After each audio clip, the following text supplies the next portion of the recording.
ওই নওজোয়ান যুবকেরা মনে রাখুন, আবু সালমা সেদিনে বলেছিলেন, আব্বাজান তুমি যদি আমাকে শহীদ করে দাও তথাপিও নবীর কদম থেকে আমাকে সরাতে পারবে না, ফাতেমা আমার জবান থেকে কেড়ে নিতে পারবে না। আবু সালমা ওই সময় দেখতে পেলেন আম্মা জান উম্মে সালমার আব্বাজান আম্মা জান উম্মে সালমাকে টানতে টানতে নিয়ে যায়। আবু সালমাকে যাবার সময় বলে যায়, ওরে আবু সালমা যদি মক্কার জমিনে তুমি থাকতে চাও আমাদের মেয়েটাকে তোমাকে দিয়ে দেব, তুমি যদি মক্কা থেকে মদিনা শরীফে যদি চলে যাও ও আবু সালমা আমি কিছুতেই আমার মেয়েকে তোমার হাতে তুলে দেব না।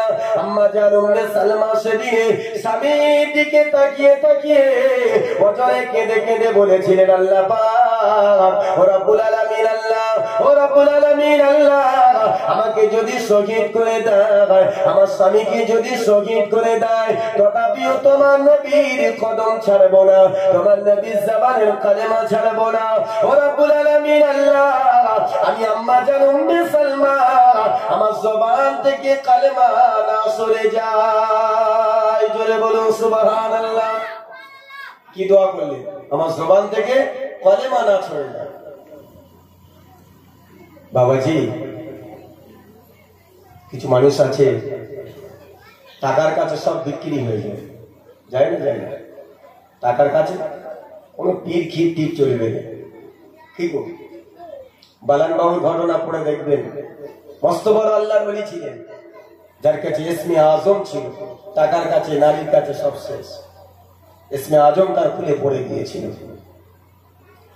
আল্লাহ নবীর সাহাবা সেদিনে আবু সালমা দেখতে পেলেন তার উম্মে সালমাকে তার বিবিকে টানতে টানতে নিয়ে যায়। আল্লাহ নবীর সাহাবা আবু সালমা সেদিনে আবার তিনি ঘোড়ার পিঠে সাওয়ার হলেন, ওই উটের পিঠে সাওয়ার হয়ে মক্কা থেকে মদিনার দিকে চলে যায়। কিছুটা দূর যাওয়ার পরে মক্কার দিকে তাকিয়ে তাকিয়ে তিনি কেঁদে কেঁদে বলেছিলেন, ও রব্বুল আলামিন আল্লাহ পাক আমি মক্কার জমিন থেকে শুধুমাত্র তোমার নবীর মহব্বতে চলে যায়।